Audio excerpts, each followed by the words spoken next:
سرکار دو عالم صلی اللہ تعالی علیہ وآلہ وسلم نے ارشاد فرمایا، بے شک ابھی جبریل امین علیہ السلام میرے پاس آئے، کہا اے محمد صلی اللہ تعالی علیہ وآلہ وسلم، جس نے آپ پر ایک بار درود پاک پڑھا اللہ پاک اس کے اعمال نامے میں 10 نیکیاں لکھے گا اور 10 گناہ مٹا دے گا اور 10 درجات بڑھا دے گا۔ ان پر درود جن کو کسے بے کساں کہیں، ان پر درود جن کو کسے بے کساں کہیں، ان پر سلام جن کو خبر بے خبر کی۔ صلو علی الحبیب صلی اللہ تعالی علی محمد صلی اللہ علیہ وسلم۔ اس خوبصورت بہت ہی پیاری حدیث میں 2 باتیں بڑی بڑی سیکھنے کو مل رہی ہے۔ نبی پاک علیہ الصلوۃ والسلام کے چہرہ انور پر خوشی کے آثار ہیں۔ اچھا یہ خوشی کیوں ہے؟ جبریل امین نے آ کر پیارے آقا کو جو خبر دی، بظاہر اس میں نبی پاک کے لیے تو کوئی اس طرح دیکھا جائے تو کوئی انعام یا خوشخبری والا معاملہ نہیں ہے، یہ تو امتیوں کے لیے اعلان تھا۔ ہمارے کام اچھے ہو رہے ہیں کہ ایک درود پڑھیں گے تو 10 نیکیاں، 10 گناہ معاف، 10 درجے بلند ہو رہے ہیں، مگر سرکار دو عالم صلی اللہ علیہ وسلم کو امت سے پیار کتنا ہے۔ خوشخبری نبی پاک کو دی گئی کہ آپ کی امتیوں کو یہ انعام دیا جائے گا ہر درود پڑھنے پر، تو میرا آقا علیہ السلام کا چہرہ چمک اٹھتا ہے۔ نبی پاک ہم سے کتنی محبت فرماتے ہیں، ہم سے کتنا پیار فرماتے ہیں کہ امتیوں کا بھلا ہو جائے، امتی خوشحال ہو جائے، ان کے بگڑے کام بن جائے تو نبی پاک راضی ہو جایا کرتے ہیں۔ شاعر کہتے ہیں نا، آتا ہے فقیروں پہ انہیں پیار کچھ ایسا، آتا ہے فقیروں پہ انہیں پیار کچھ ایسا، خود بھیک دیں اور خود کہیں منگتا کا بھلا۔ بھیک بھی دے رہے ہیں اور دعا بھی دے رہے ہیں کہ منگتے کا بھلا ہو جائے۔ اب ہمارا کام بن رہا ہے، نبی پاک راضی ہو رہے ہیں۔ اچھا دوسری خوبصورت بات کہ یہ بظاہر ہم شاید ریئلائز نہیں کر پاتے، ہم سمجھ نہیں پاتے کہ یہ انعام کتنا بڑا ہے۔ ہاں، ہر درود پر 10 نیکیاں لکھ دی جائیں گی، 10 گناہ مٹا دیے جائیں گے، 10 درجے بلند کر دیے جائیں گے۔ اللہ کی بارگاہ میں درجہ بلند ہونا، یہ ان سے پوچھو جو سرکاری دفاتر میں نارملی کام کرتے ہیں، ایک گریڈ بڑھانے کے لیے، ایک درجہ بڑھانے کے لیے کتنی کوشش کرتے ہیں۔ اتنے سال نوکری کرنی پڑے گی، اتنا ایکسپیرینس ہوگا، فلاں کورس کریں گے، فلاں ٹیسٹ پاس ہوگا، پھر جناب آپ کا گریڈ بڑھتا ہے۔ بڑھتے بڑھتے بڑھتے سنا 21 22 23 گریڈ کے بعد گریڈ ختم ہو جاتے ہیں پاکستان میں۔ مجھے اتنا زیادہ نہیں پتا گریڈوں کی، کوئی نہ کوئی لمٹ ہے، کہیں نہ کہیں جا کے ختم ہو جاتے ہیں۔ ایسے ہی رب عز و جل کی مہربانی دیکھو، ہر درود پر 10 درجے بڑھ رہے ہیں، ہر درود پر 10 گریڈ بڑھ رہے ہیں۔ پڑھی جاؤ نا درود پاک، 100 درود، 1000 درود ہے، زندگی پر ہزاروں درود پڑھ لے، پتہ نہیں کتنے لاکھوں گریڈ بڑھ جائیں گے، کتنے درجے بڑھ جائیں گے، مگر دنیا کا گریڈ بڑھ جائے اس کے لیے فائل لے کے لوگ گھوم رہے ہوتے ہیں، درخواست پہ سائن ہو جائے، ایک گریڈ بڑھا دے صاحب جی۔ ہر درود تمہارے اور میرے 10 درجے بڑھا رہا ہے، مگر وہ پڑھنے کا ٹائم نہیں ہے۔ اچھا یہ تو اس حدیث پاک کا ایک انعام ہے، دوسرے 2 انعام ہے نا، وہ تو کمال ہے۔ اس کو اس طرح سمجھیے کہ قیامت کے دن نامہ اعمال نامے تولے جائیں گے، یعنی اعمال تولے جائیں گے۔ قرآن کیا کہتا ہے؟ فَأَمَّا مَنْ ثَقُلَتْ مَوَازِينُهُ فَهُوَ فِي عِيشَةٍ رَاضِيَةٍ۔ سورہ قاریعہ میں رب نے فرمایا نا کہ اس دن جس کی نیکیوں کا پلڑا بھاری ہو گیا، وہ چین میں ہوگا، وہ مزے میں ہوگا، وہ جنت میں ہوگا۔ اور اس کے برعکس فرمایا وَأَمَّا مَنْ خَفَّتْ مَوَازِينُهُ هَاوِيَةٌ وَمَا أَدْرَاكَ مَا هِيَ نَارٌ حَامِيَةٌ۔ قرآن کہتا ہے جس کی نیکیوں کا پلڑا ہلکا ہو گیا، وہ بھڑکتی ہوئی شعلے مارتی ہوئی آگ میں جائے گا، جہنم میں جائے گا۔ اور احادیث میں اس پوری بات کو مزید ایلوبریٹ، مزید سمجھایا گیا کہ ایسا بھی ہوگا کہ کسی کا ایک گناہ زیادہ ہوگا، کسی کی ایک نیکی کم ہوگی، وہ پریشان ہو کر گھومے گا، ماں باپ کے پاس جائے گا، دوستوں کے پاس جائے گا، رشتہ داروں کے پاس جائے گا، سب سے جا کر کہے گا ایک نیکی دے دو میں جنت میں چلا جاؤں گا۔ اچھا ایک گناہ میرا لے لو، کوئی ایک نیکی نہیں، کوئی ایک گناہ آپ کا میرا اپنے سر نہیں لے گا۔ ماں باپ بھی منع کر دیں گے، بیٹا ماں باپ کو منع کر دے گا، اتنا نفسا نفسی کا دور ہوگا۔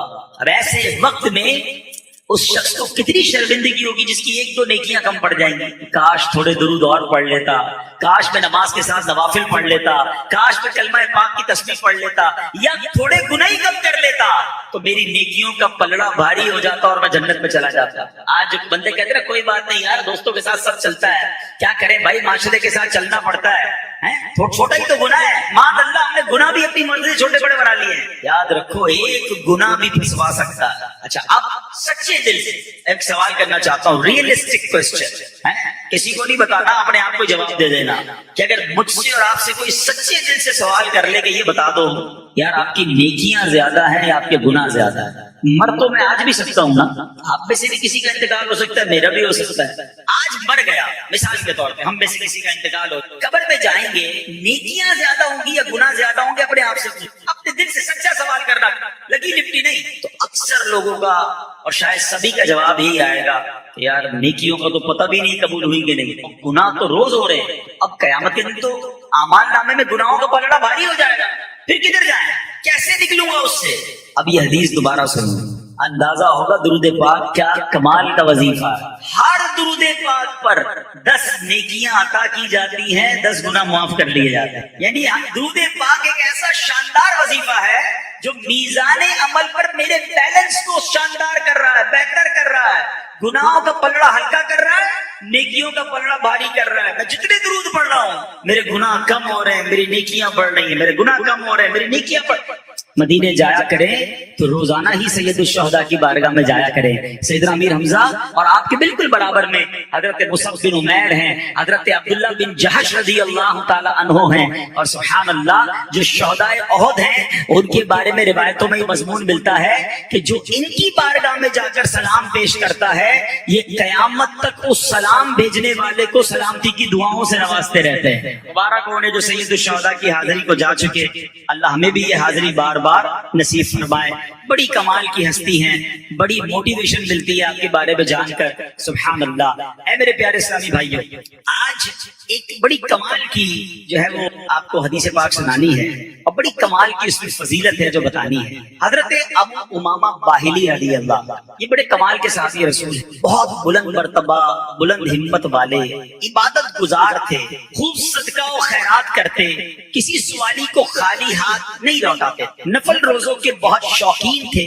آپ کے اہل خانہ زوجہ، محترمہ، کنیزیں، غلام سبھی روزے رکھتے تھے. دن کے وقت ان کے گھر کھانا بنتا ہی نہیں تھا. اگر کبھی ان کے گھر سے دھواں دکھائی دیتا کہ دھواں اٹھ رہا ہے تو لوگ سمجھ جاتے کہ آج حضرت ابو امامہ کے گھر مہمان آئے ہیں، ورنہ ان کے ہاں تو سب روزے رکھتے ہیں. ایسے کمال کے ساتھ رسول عالم دین بھی تھے. آپ کا معمول تھا کہ نبی پاک کی باتیں لوگوں کو جمع کر کے سنایا کرتے. ایک بڑی پیاری حدیث پاک ہے جو حضرت ابو امامہ رضی اللہ تعالیٰ عنہ نے روایت کی ہے. آپ روایت کرتے ہیں کہ یہ حدیث ترمذی شریف میں ہے کہ نبی پاک علیہ السلام نے فرمایا ان اغبط اولیاء عندی، بے شک میرے نزدیک میرے دوستوں میں زیادہ قابل رشک دوست وہ ہیں جن میں یہ صفات ہوں. نبی پاک کیا فرما رہے ہیں؟ میرے دوستوں میں، آقا علیہ السلام کے دوستوں میں، اور اس میں بھی ٹاپ لیول کے زیادہ قابل رشک کون ہے؟ یہ کیسے لوگ ہوں گے بھائی؟ حضرت غور سے سنیے. پاک کا دوست بننا چاہے، ہم تو غلام ہیں، آقا قبول فرما لے، غلامی میں کوئی بیڑا پار ہو جائے گا، مگر آقا ان لوگوں کو اپنا دوست فرما رہے ہیں. فرمایا جو مومن ہو. نمبر 2 خفیف الحال، کم سامان والا ہو. نمبر 3 ذو حظ من الصلاۃ، کثرت سے نماز پڑھنے والا ہو. نمبر 4 احسن عبادت ربی، اپنے رب کے اچھے انداز سے عبادت کرنے والا.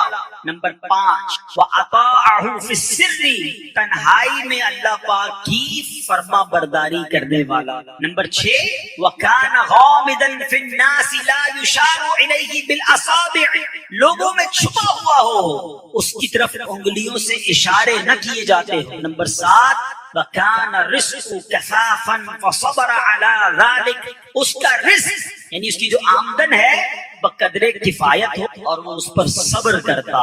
یہ 7 قسم کے لوگ، یہ 7 اوصاف ہیں اس بندے کے، یہ 7 کیٹیگری ہیں اس بندے کی کہ سبحان اللہ آقا فرماتے ہیں کہ یہ میرے سب سے زیادہ قابل رشک دوست ہیں. دوست میں بھی اور قریب دوست ہیں.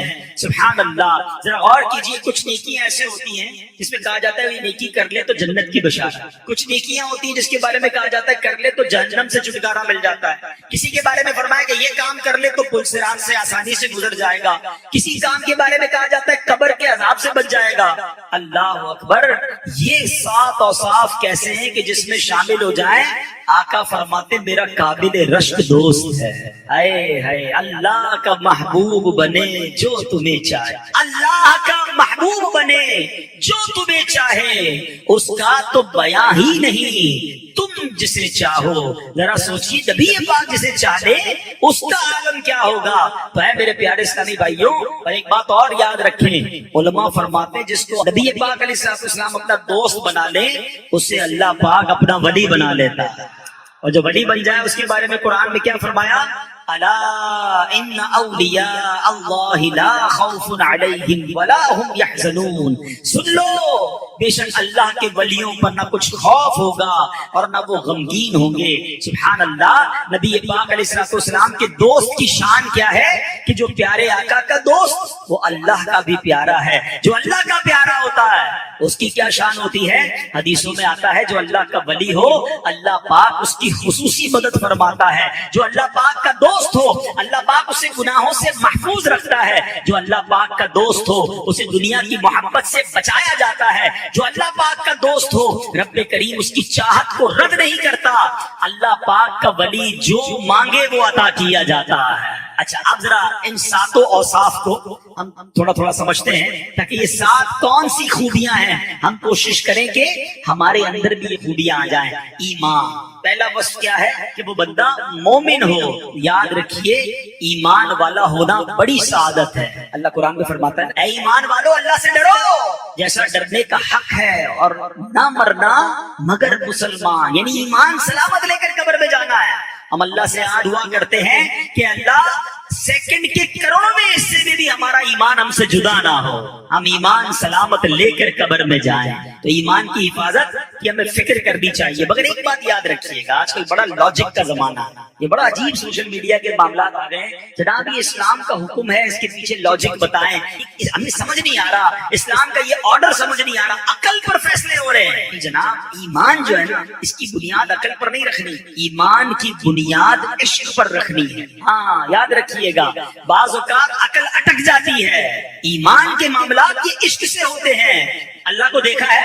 نہیں دیکھا نا، مانتے ہیں اللہ ایک ہے۔ نبی پاک بظاہر ہم نے ان کا دور نہیں پایا، دیدار نہیں ہوا ہم میں سے بہت سو کو، ہم مانتے ہیں وہ اللہ کے نبی ہیں، وہ آخری نبی ہیں۔ ہم نے نہیں دیکھا جبریل امین قرآن لے کر آتے تھے، اللہ کے نبی سے سنا ہے، ہم ایمان لے آئے کہ جبریل امین بھی ہیں، قرآن بھی نازل ہوا ہے، اللہ کی آخری کتاب ہے، اس میں کوئی شک نہیں ہے۔ ارے جب اتنی باتیں بغیر دیکھے مان لی، بغیر دلیل کے مان لی، اب کدھر سے تمہارے دماغ میں یہ باتیں آئی ہیں کہ جناب لاجک بتائیے، اس کی ذرا اس کی وجہ بتائیے، اسلام کا یہ حکم کیوں ہے ہمیں سمجھ نہیں آ رہا، میری آپ کی سمجھ کیا ہے؟ ہمارا کام ماننا ہے، ہم ایمان لائے ہیں اللہ پر، اب غیب پر ایمان لانے والے ہیں۔ تو بڑی گہری بات ہے کہ نبی پاک کا دوست وہ ہے جو مومن ہے، اور مومن وہ ہے جو ایمان سلامت لے کر دنیا سے جائے۔ تو شیطان کے واروں سے اگر بچنا ہے تو اپنے ایمان کی جو بنیاد ہے وہ عشق پر رکھنی ہے۔ کیا خوبصورت بات کہی نا، فرمایا عقل جو ہے، عقل کو تنقید سے فرصت، عقل کو تنقید سے فرصت نہیں، عشق پر اعمال کی بنیاد رکھ، عشق پر اعمال کی بنیاد رکھنی ہوتی ہے۔ اے میرے پیارے اسلامی بھائیوں، حضرت ابراہیم کا واقعہ آپ کو نہیں پتا، خلیل اللہ اتنی بڑی آگ تھی، آج چھوٹی سی آگ کو کوئی کہہ ذرا ہاتھ ڈالو کہ پاگل ہو گئے، ہاتھ جل جائے گا، اتنی بڑی آگ تھی آپ کے سامنے کہ کوئی پرندہ نہیں اڑ سکتا تھا، فلائنگ زون ہو گیا تھا وہ ایریا، اتنی بڑی آگ ہے اور آپ کو اس آگ میں ڈالا جا رہا ہے۔ عمر کتنی؟ 18-20 سال کا نوجوان، ابھی عمر بھی آپ کی اتنی زیادہ نہیں تھی، کیا کہتے ہو جل جاؤ گے، سیکنڈوں کے اندر ختم ہو جاؤ گے۔ عشق نے فیصلہ کیا ہے تو میں آگ میں جانے کے لیے بھی تیار۔ شاعر مشرق سے پوچھو نا، فرمایا بے خطر کود پڑا آتش نمرود میں عشق، کون کودا تھا؟ عشق کودا تھا، عقل نہیں۔ بے خطر کود پڑا آتش نمرود میں عشق، عقل تھی محو تماشائے لبے بام، ابھی عقل تو وہی کھڑی تھی، سوچ رہی تھی جاؤں نہ جاؤں، عشق نے اپنے کام کر دیا۔ وہ پنجابی شاعر کہتے نا، عشق سے چلے ہی نمبر لے گئے، ہاں عشق سے چلے ہی نمبر لے گئے، عقل مندہ ایویں ہی عمرہ گالیاں، عقل مندے باتیں ہی کرتے رہ جاتے ہیں۔ تو ایمان ہے نا وہ عشق پر اس کی بنیاد رکھنی ہے۔ سبحان اللہ۔ حضرت ابو عبید رضی اللہ تعالیٰ عنہ، کیا شاندار واقعہ ہے، میرے آقا کا معجزہ بھی ہے، اور ایمان کیسا ہونا چاہیے، یقین کیسا ہونا چاہیے۔ لوگ کہتے کیسے کہتے ہو کسی پر آنکھیں بند ہیں، کیسے کہتے ہو جناب آنکھیں کھولنی نہیں چاہیے۔ سنو نبی پاک کی تعلیم کیا ہے، اور سبحان اللہ سنن دارمی کی حدیث ہے، وہ کہتے ہیں نبی پاک ان کے گھر پر دعوت پر آئے، حضرت ابو عبید کے گھر پر, ٹھیک ہے, ان کے گھر دعوت تھی بکری کی, بکری کا گوشت بنایا. تو نبی پاک علیہ السلام نے فرمایا ناولنی ذراعھا, مجھے اس کی دستی دو, اگلی ٹانگ کو, بکری کی جو دو اگلی ٹانگیں ہوتی ہیں اس کو دستی کہتے ہیں, اور جو پچھلی ٹانگیں ہوتی ہیں اس کو ران کہتے ہیں, ایسے. تو نبی پاک نے فرمایا مجھے اس کی دستی دو. پیارے آقا علیہ السلام کو دستی کا گوشت پسند تھا. کبھی کبھی آپ کوشش کیا کریں, اللہ پاک آپ کے رزق حلال میں برکت دے, اور موقع ملے تو کبھی سنت کی نیت سے دستی کا گوشت تناول بھی کیا کریں. تو حضرت ابو عبید رضی اللہ عنہ دستی پیش کر دی. کچھ دیر بعد نبی پاک نے فرمایا ناول ذراع, مجھے دوسری دستی اور دستی. نبی پاک نے تھوڑی دیر بعد فرمایا کہ ناول ذراع, مجھے دستی دو. حضرت ابو عبید کہتے ہیں یا رسول اللہ بکری میں تو دو ہی دستی ہیں, دونوں میں نے آپ کو دے دی. اللہ اکبر. نبی پاک نے کیا فرمایا, اس ذات کی قسم جس کے قبضے میں میری جان ہے, اگر تم خاموش رہتے اور جب تک میں تم سے مانگتا جاتا تم مجھے بکری کی دستی دیتے رہتے, بکری کی دستیاں ختم نہ ہوتی. نبی پاک فرما رہے ہیں, اب ذرا غور کیجیے کیا تربیت کی ہے صحابی رسول کی. عقل کیا کہہ رہی ہے کہ دو دستیاں ہیں, تیسری کدھر سے لاؤں؟ اور آقا فرما رہے ہیں یہاں عقل کا کام نہیں ہے, میں مانگتا رہتا تم دیتے رہتے, بکری کی دستیاں کبھی ختم نہ ہونی تھی. یہ وہی نبی ہے جناب, جب ان کی انگلیاں برتن میں جاتی ہیں تو پانچوں انگلیوں سے پانی کے فوارے ایسے جاری ہوتے ہیں کہ 1500 صحابہ پانی پی لیتے ہیں, ان کے جانور پانی پی لیتے ہیں, ان کے برتن بھر جاتے ہیں, صحابہ وضو بھی کر لیتے ہیں. صحابی سے پوچھا گیا بتاؤ تو صحیح پانی نکل کتنے جوش سے رہا تھا؟ کہتے اللہ کی قسم اگر 1,00,000 صحابہ ہوتے میرے آقا کی انگلیوں سے ایسے فوارے جاری تھے کہ سب کے سب سیراب ہو جایا کرتے. میرے رضا کہتے ہیں نا, انگلیاں ہیں فیض پر ٹوٹے ہیں پیاسے جھوم کر, ندیاں پنجاب رحمت کی ہے جاری, واہ واہ اللہ اکبر. مگر اس واقعے سے جہاں نبی پاک کا کمال پتا چل رہا ہے وہاں تربیت بھی کیا ہو رہی ہے. عقل تمہاری کہہ رہی ہے دو دستیاں ہیں, آنکھیں تمہاری کہہ رہی ہیں دو دستیاں ہیں. نہیں, اپنے ایمان کی بنیاد اپنی عقل اور اپنی نگاہوں پر نہیں, میرے فرمان پر رکھو. جب نبی پاک فرما رہے ہیں تمہارا کام تھا دیتے جاتے دستیاں کبھی ختم نہ ہو. ایمان اس کی بھی سن لی اس کی بھی سن لی, اب سارا دن پریشان. مولانا سے بتائیں یہ ہوتا ہے, یہ کس لیے ہوتا ہے؟ کیوں سنی آپ نے؟ اتنا کمزور ایمان ہے آپ کا کہ آپ کو جو کچھ سنا دے آپ ٹینشن میں آ جاتے. دیوار ہونی چاہیے, عقیدہ ایمان ایسا مضبوط ہونا چاہیے کہ کوئی لا دین کوئی بے دین کوشش بھی کرے. وہ کہتے نا اگر کمزور چھوٹی سی گدے کی دیوار ہو تو اس پہ پن چبو تو پن اندر چلی جاتی ہے. اگر کانکریٹ کی دیوار میں آپ سوئی پن ڈالیں وہ پن ٹوٹ جائے گی, اندر نہیں جائے گی. اپنے ایمان کو اتنا مضبوط کر لو کہ کوئی بد عقیدگی کی بدگمانی کی آپ کے اندر پن داخل کرنا چاہے اس کی پن تو ٹوٹ جائے, میرے عقیدے میں کوئی خلل نہیں آنا چاہیے. میرا ایمان اتنا مضبوط ہونا چاہیے. نبی پاک کے بارے میں, صحابہ کے بارے میں, اہل بیت کے بارے میں, اولیاء کرام کے بارے میں ہمارا عقیدہ ہمارا ایمان ہمارا بلیف مضبوط ہونا چاہیے. اور سبحان اللہ ایمان کی بنیاد جو ہے وہ عشق پر رکھنی ہے. ہر چیز کی لاجک. مجھے ایک بات بتائیں, ہم میں سے کیا ہم سارے عقل کل ہیں؟ ہم خود کہتے ہیں یہ بندہ بڑا عقل مند ہے, اگلا ملتا ہے بندہ کہتا ہے یہ اس سے زیادہ عقل مند ہے, ارے باپ رے باپ یہ تو جینیس ہے. مگر بعض اوقات جو جینیس ہوتا ہے اس کی کوئی تحقیق ہوتی ہے, 50-100 سال بعد وہ غلط ثابت ہو جاتی ہے, نئی تحقیق آ جاتی ہے. تو یہ تو ہماری عقلوں کا حال ہے. اور ہم کہتے ہیں جناب ایمان کو بھی عقل پر تولیں گے, اللہ کی قدرت کو بھی عقل سے چیک کریں گے, اولیاء کرام کی کرامتوں کو بھی عقل سے سمجھیں گے. میری آپ کی عقل کی اوقات نہیں ہے. ہمارا کام عشق کی بنیاد پر اپنے عقیدے اور ایمان کو مضبوط رکھنا ہے. اور یہی ہمارے صحابہ کا انداز تھا, یہی ہمارے اولیاء کرام کا انداز تھا. مجھے ایک بات بتاؤ نا, ایک غزوہ بلکہ اسی غزوہ احد کی بات ہے, حضرت ابو قتادہ کی آنکھ باہر آ گئی. عقل کیا کہتی ہے؟ فوراً جاؤ ڈاکٹر کے پاس, فوراً جاؤ طبیب کے پاس. عقل سے فیصلہ کیا یا عشق سے فیصلہ کیا؟ آئے نبی پاک کے پاس, کہتے حضور آنکھ باہر آ گئی ہے. اللہ اکبر. عشق والوں کو دیکھو پھر نوازا کیسا جاتا ہے. میرے آقا نے پیسے دے کر نہیں کہا جاؤ کسی مریض کسی ڈاکٹر کے پاس جا کر علاج کروا لو. میرے نبی پاک نے اپنا لعاب دہن نکالا, حضرت ابو قتادہ کی آنکھ واپس لگائی, دعا فرماتے ہیں. اللہ اکبر. وہ دعا کا کمال تو دیکھو کہ حضرت ابو قتادہ کہتے ہیں جب سے پاک نے یہ آنکھ لگائی ہے پہلی آنکھ سے زیادہ یہ آنکھ دیکھنے لگ گئی ہے. انہیں عقل نہیں تھی, ان کے پاس لاجک نہیں تھی, یہ کیوں نہیں جاتے تھے کدھر ادھر؟ انہیں معلوم تھا بخدا خدا کا یہی ہے در, نہیں اور کوئی مفر مکر جو وہاں سے ہو یہیں آ کے ہو, جو یہاں نہیں وہ وہاں. یہ ہوتا ہے عقیدہ. لگا کہ کون کون سے واقعات آپ کو سناؤں. عقل کچھ اور کہتی تھی, صحابہ کا عمل کچھ اور ہوتا تھا. یہ بتاتے تھے کہ ہم عقل کے پیچھے چلنے والے نہیں, ہم نبی پاک پر ہماری آنکھیں بند ہیں, پیارے آقا سے عشق ایسا کریں گے کہ انہی کی رضا کو رب کی رضا مانیں گے. حضرت ابو بکر صدیق سے زیادہ عقل مند کون ہے؟ ان سے بڑا عالم کون ہے؟ ان سے بڑا مفتی کون ہے؟ آپ خلیفہ اول ہیں, نبی پاک کے قریبی ساتھی ہیں. آپ کیا بھول گئے غار ثور کا واقعہ؟ نبی پاک علیہ السلام حضرت ابو بکر صدیق کی گود میں آرام کر رہے ہیں, حضرت ابو بکر صدیق کو سانپ نے کاٹ لیا. عقل کہتی ہے جان بچاؤ, جان بچانا فرض ہے.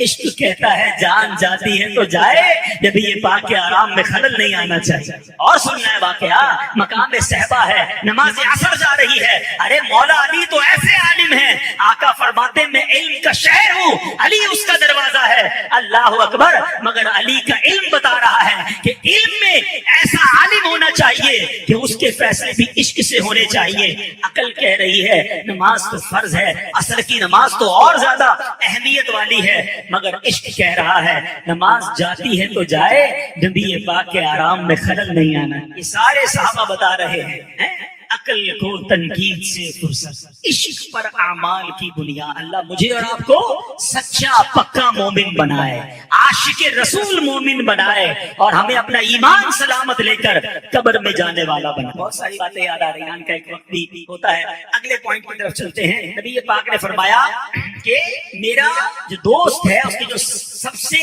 رشک والے جو دوست ہے, اس کے 7 اوصاف ہیں. پہلا مومن, دوسرا فرمایا کم مال و عیال والا. یہ پاک کے دوست نے کیا فرمایا؟ خفیف الحال, کم سامان والا. کیونکہ دنیا کا سامان زیادہ ہوگا نا, حرام کا ہوگا تو مار پڑے گی, اور حلال بھی ہوا تو حساب دینا پڑے گا. پچھلی آسمانی کتابوں میں فرمایا اے آدم میں نے سب کچھ تیرے فائدے کے لیے بنایا اور تجھے اپنی عبادت کے لیے بنایا. ہاں بس اپنے مقصد تخلیق کو بھول کر جو تیرے لیے بنایا ہے اس میں دل نہ لگاؤ. کاش یہ بات سمجھ آ جائے کہ یہ دنیا ہمارے لیے, ہم دنیا کے لیے نہیں ہیں. وہ کہتے نا پانی کے اوپر کشتی چلے تو کنارے پہ لگ جاتی ہے, پانی کے اندر کشتی چلی جائے تو ڈوب جایا کرتی ہے. لوگ دنیا میں غرق ہو گئے. دنیا کے مال اور دنیا کے اسباب کے پیچھے اتنا نہ بھاگے, جو آپ کی اور میری ضرورت کے لیے مل جائے اللہ کا شکر ہے. مگر ساری زندگی صرف دنیا